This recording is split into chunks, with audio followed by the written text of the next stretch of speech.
நல்லவர் யார் என்று தெரிந்து கொள். அல்லேலூயா. ஏன்னா அவரை கொண்டு உன்னை கொண்டு பெரிய காரியங்களை செய்ய அவர் காத்திருக்கிறார். இந்த எசேக்கியாவுக்கு அவன் சரித்திரத்துல எத்தனோ பேரை பார்த்தா, ஆனா அவனுக்கு வாய்ப்பு வரும்போது தேவன் அவனுக்கான காரியத்தை செய்ய காத்திருந்தார். இவனும் அதுக்கு என்ன செஞ்சானா, ஒப்பு கொடுத்தான். தேவ சித்தத்தை செய்யும்படிக்கு வைராக்கியத்தை பாராட்டினான். வைராக்கியத்தை பாராட்டி எல்லாத்தையும் அடிச்சு நொறுக்கி தூக்கி போட்டான் பாருங்க. அல்லேலூயா. தேவன் மேல் வைத்த நம்பிக்கை நிமித்தமா அவன் செஞ்சான். அல்லேலூயா. அது மாத்திரம் இல்லைங்க, அவனை ஒருத்தங்கிட்ட கப்பம் கட்டி வாழ்ந்துட்டு இருக்காங்க. இதுக்கு முன்னாடி இருந்தவங்க அசரியா ராஜாவுக்கு கப்பம் கட்டி வாழ்ந்துட்டு இருக்காங்க. இவன் என்ன சொல்லிட்டான், இனிமே உன்னுடைய அதிகாரம் எங்களுக்கு தேவையில்லைன்ட்டான். அல்லேலூயா. ஏன்னா தேவன் எங்கள் பட்சத்தில் இருக்க நம்பிக்கை தைரியத்தோட பேசினான். அல்லேலூயா. அவன் பேசி அவன் உன்னுடைய அதிகாரம் எங்களுக்கு தேவையில்லை அப்படின்னு சொல்லி ஒதுக்கிட்டான். அல்லேலூயா. ஒதுக்கி தேவன் மேல் நம்பிக்கை வைத்தான். அவனுடைய பலகீனம் நேரங்கள்ல தேவனுடைய வார்த்தை சொல்லுகிறது, உன் இக்கட்ட நேரங்களே என்னை நோக்கி கூப்பிடு, நான் உனக்கு மறுத்தல் கொடுப்பேன், நீ என்னை மகிழ்வு. அநேகர் இதை குறித்து புரிஞ்சிக்கிறது இல்லை. நான் கூப்பிடுறேனே ஏன் கேட்கறது இல்லை, கேட்க அவர் ஆயத்தமா இருக்க, அதற்கான பாத்திரமா நம்ம இருக்கிறது. மனுஷன் மேல பாதி, தேவன் மேல் பாதி, மருந்து மேல பாதி, டாக்டர் மேல பாதி. இந்த டாக்டர் பார்த்தா தான் எனக்கு நல்லா இருக்கும். அல்லேலூயா. ஆமென். எத்தனை அல்லேலூயா. அந்த எசேக்கியா இந்த ஏசாயா தீர்க்கதரிசி சொல்லும் போது பதறாம இருந்த காரியம் என்னன்னா, தேவனுடைய அனுமதி இல்லாம என் வாழ்க்கையில் என்ன நடக்காது, எதுவுமே நடக்காது நம்பினான். அல்லேலூயா. நம்பிக்கை இருக்குல்ல, அவன் ஜீவனால 15 வருஷத்தை கர்த்தர் கூட்டி 15 வருஷத்தை தேவன் கூட்டி கொடுத்தார். ஆனா அவன் சொல்றாரு பாருங்க, நான் உனக்கு கூட்டி தரேன்னு சொல்றாரு. அந்த இடத்துல கூட சொல்றாரு பாருங்க, ஏன் நிமித்தமோ என் தாசனாகிய தாவீது நிமித்தமோ இந்த யூதர் கோத்திரத்தை நான் பாதுகாக்கிறேன், இந்த தேசத்தை பாதுகாக்கிறேன். அல்லேலூயா. ஏன்னா தாவீதுக்கு வாக்குத்தத்தம் பண்றாரு, கடைசி வேறு. அல்லேலூயா. யூத ஜனத்துக்கு தாவீது கிட்ட சொல்றாரு, கடைசி வேறு. அல்லேலூயா. உன் நிமித்தமா பாதுகாப்பேன். அல்லேலூயா. எத்தனை பேருடைய வாக்குத்தத்தங்களை இங்க கொண்டு வந்து நிறுத்துறாரு. ஏன்னா தேவன் அப்படிப்பட்ட. சரி, எடுத்து வாசிப்போமே. அதுல 19ஆம் அதிகாரம்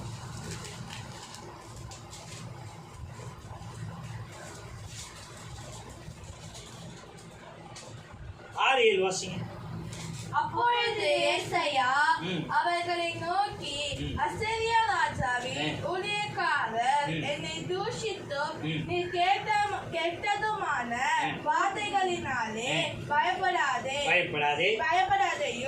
இதோ அவன் ஒரு செய்தியை கேட்டு தன் தேசத்துக்கு திரும்புவதற்கான ஆவியை நான் அவனுக்குள் அனுப்பி அவனை அவன் தேசத்தின் பட்டயத்தால் விழ பண்ணுவேன் என்று கர்த்தர் உரைக்கிறார் என்பதை உங்கள் ஆண்டவரிடத்தில் சொல்லுங்கள் என்றார். ஆமென். அல்லேலூயா. என்ன நடக்குதுன்னா, இந்த யாரு அது, இந்த ராஜா அசரியா ராஜா இருக்காருங்களா, இவன் உன் அதிகாரம் வேணாம், எங்க தேவன் எங்களுக்கு துணை இருக்கிறான்னு சொல்லிட்டான். இவன் யுத்தத்துக்கு நின்று என்ன சொல்றேன்னா, எத்தனையோ தேசத்தை நான் பிடிச்சிட்டேன், எந்த தெய்வமும் அவங்களுக்கு துணை இருக்குல்ல, இங்க மட்டும் இதை நடந்துருமான்னு சொல்றான்.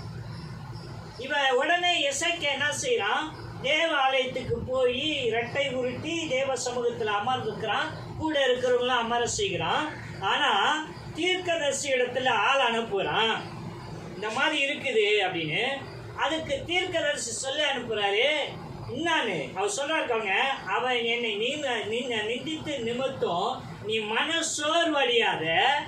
அல்லேலூயா. அவன் ஒரு வார்த்தையை கேள்விப்பட்டு அவன் தேசத்துக்கு கடந்து போவான். அவன் தேசத்திலே அவனை பட்டயத்தால கொல்லுவேன்ற. ஹல்லேலூயா.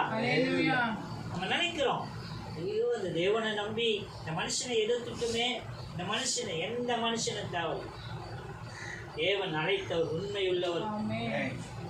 நீ உண்மையா அவர் மேல் நம்பிக்கை வைத்து அவருக்கான பாத்திரமா நடந்தா போதும். உனக்கு கொடுக்கிற வாக்கு தத்துவங்கள் ஒன்றும் குறைபடாது. அல்லேலூயா. இந்த ராஜா எதிர்த்து நின்று குரல் கொடுக்கிறான், ஜனங்களை மயக்கிறான்.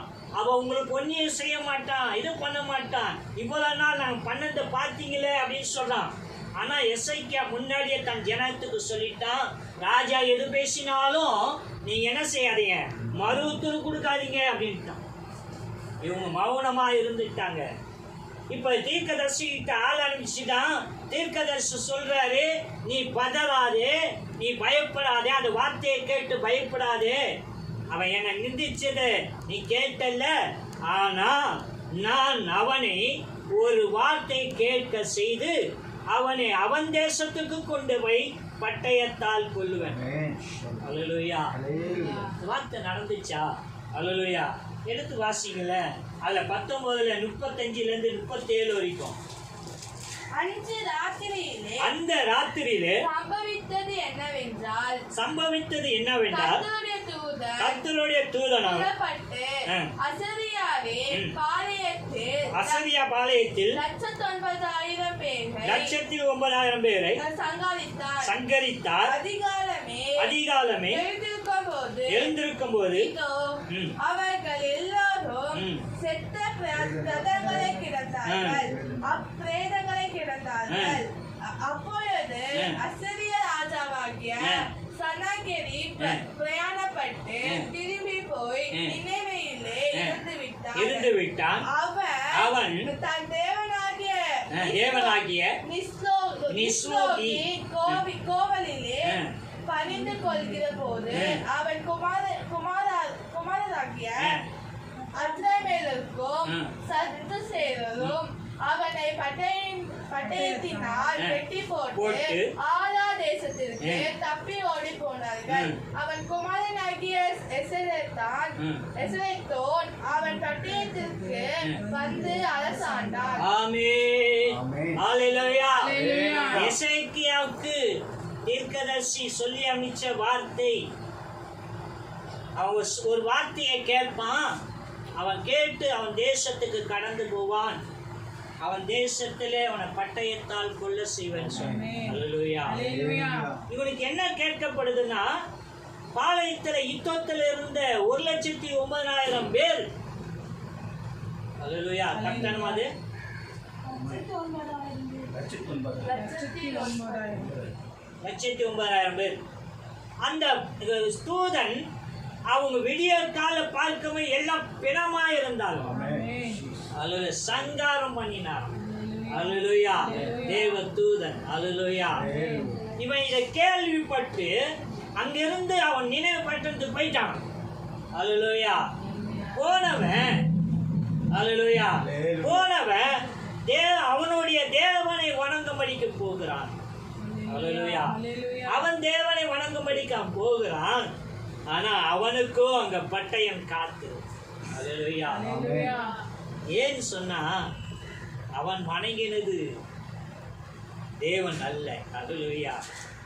தேவனாண்ட அவனை காப்பாற்றிருப்பாங்க. ஆனா எசேக்கியா வணங்குகிறது ஜீவனுள்ள தேவன். அல்லேலூயா. அவனுடைய வியாதியை சுகப்படுத்தி அவனுக்கான வார்த்தைகளை தந்து அவனை கனப்படுத்தி, அல்லேலூயா, நான் கூட இருக்கிறேன் என்று சொன்னவர். அல்லேலூயா. அது சொல்றாரு, இந்த யூதர்கள் இவனுக்கு முன்னும் இவனுக்கு பின்னும் இப்படி ஒருத்தர் இருந்ததில்லை. தாவீதின் குமாரன் சாலமோனுக்கு சொன்ன அதே வார்த்தை. அல்லேலூயா. எசேக்கியாவுக்கும் சொன்னாராம். ஏன்னா எசேக்கியாவும் தேவன் பக்தி மேல வைராக்கியமா நம்பிக்கையோடு, அல்லேலூயா. நம்ம நம்பிக்கை இன்னைக்கு எப்படி இருக்கிறது? எதுல இருக்கிறது? அல்லேலூயா. நம்ம வாழ்க்கையில நடக்கிற எத்தனை சம்பவம், ஒரே விஷயம் நான் திரும்பி திரும்பி சொல்றேன். அநேக நேரங்கள்ல எனக்கு நடக்கிற சம்பவங்கள் என் தரிசனத்துக்கான ஊழியத்துக்குமான தடைகளை நிறைய கொண்டு வருகிறது. என்ன ஆண்டவரே அப்படின்னு கேட்பேன். அப்பெல்லாம் தேவன் சொல்லுகிற காரியம், ஆரம்பத்திலிருந்து அவர் காட்டின தரிசனம், நடத்தின விஷயம், இந்த சபை தொடங்கினதுக்கும் அல்லேலூயா நான் தொடங்கவில்லை. தேவன் என்னோடு எத்தனை வருஷங்கள் பேசினார். நீ வீட்டில் ஆராதனை பண்ண எனக்கு செவி சேர்க்கவில்லை. எத்தனோ பேர் அவங்க போகிற சபைகளில் 4 சபையை முன்குறித்து மாதத்தில் 4 வாரம் 4 சபைக்கு வைப்பாங்க. என்னையும் அப்படி நிறைய பேர் சொன்னாங்க. அவங்க வழியில் என்னை நடத்தினாங்க. ஆனால் என்ன என் தேவன் சொன்னார், நீ அப்படியெல்லாம் செய்யக்கூடாது. நீ எப்போவுமே ஃப்ரீயாக இருக்கணும். நான் எங்கே உன்னை கொண்டு போக விரும்புகிறேனோ அங்கே தான் நீ போகணும். அதனால் எந்த சபையிலும் முன்குறிக்காத என்று சொன்ன. அப்போ பல நேரங்களில் நான் வெளியே செய்திக்கு போக முடியாத சூழ்நிலைகளில் ஆராதனை செய்ய ஒரு சபையில் போய் நான் முழங்கால் படிட்டு தொடக்க ஜெபம் பண்ணும்போது கர்த்தர் என்னோட சொல்லுவார், வீட்டில் ஆராதனை செய்ய. 7-8 வருஷம் இதற்கு முன்பாக வீட்டில் ஆராதனை செய்ய எனக்கு புரியல. ஒருவேளை நம்ம ஊழியம் செய்யறதுனால ப்ரேயர் ஹால் ஏதோ நடத்துவோம் போல இருக்கு அப்படின்னு. ஆனால் மேலே வீடு கடைக்கால் போகிறதுக்கு முன்னாடி மேலே சபை இருக்கும் அப்படின்னு எங்களுக்கும் மற்றவங்களுக்கும் தரிசனம் காட்டினா. நான் சபை தானே தேவனை ஆராதிக்கிற ஸ்தலம் என்று எண்ணினேன். ஆனால் கர்த்தருடைய நினைவை அவருக்கு பிரியமாக நடத்த விரும்புகிறார். எப்போதுனா அவர் சித்தத்தை கேட்டு அவர் சித்தத்தை செய்யும் போது இயற்கை சூழ்நிலைகளை கொண்டு வந்து இங்கே தொடங்க செய்கிற தேவன். அல்லேலூயா அல்லேலூயா. மற்றவங்களுக்கெல்லாம் கொரோனா ஒரு பயம். கொரோனாவில் ஆரம்பிச்சது தான் இந்த சபை. அல்லேலூயா அல்லேலூயா. ஏன் சொல்கிறேன் நான், தேவ சித்தத்தை தேவன் நிறைவேற்று அப்படின்னா தேவனுடைய அழைப்பு, அது மேல் வைக்கிற நம்பிக்கை, தேவ சித்தம். அல்லேலூயா. ஏன்னா அநேக நேரங்களில் நம்ம மறந்து போகிறோம், என்ன செய்யறோம் தெரியல, நான் கடந்து போகிற. எடுத்து வாசியம் நெகேமியா 9ஆம் அதிகாரம்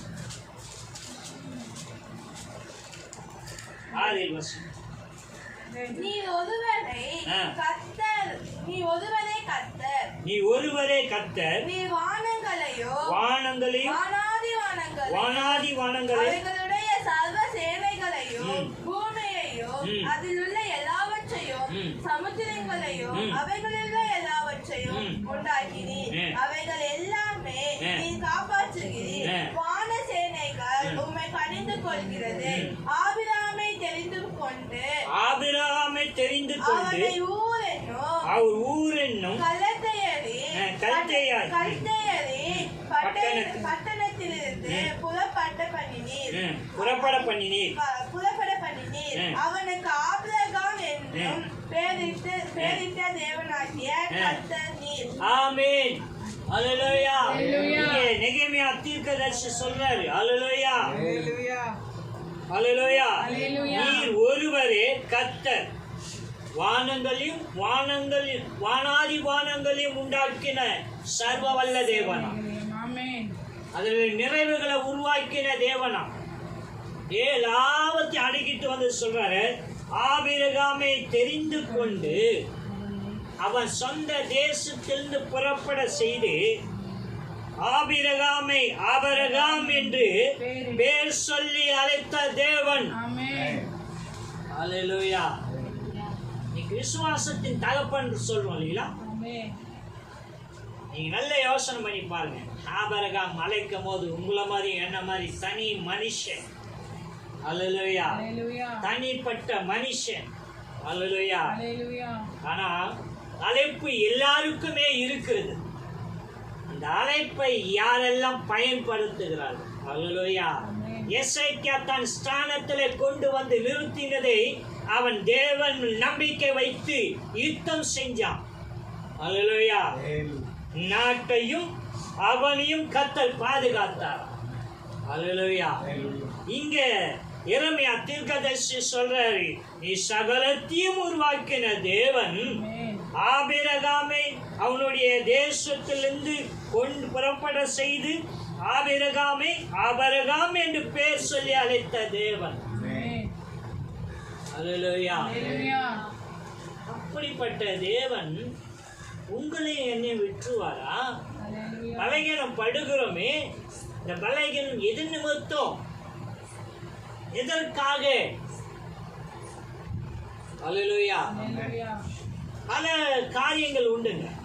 அதை நம்ம ஜாக்கிரதையா புரிஞ்சிக்கூடிய காலத்துல கணிக்க வேண்டியும்.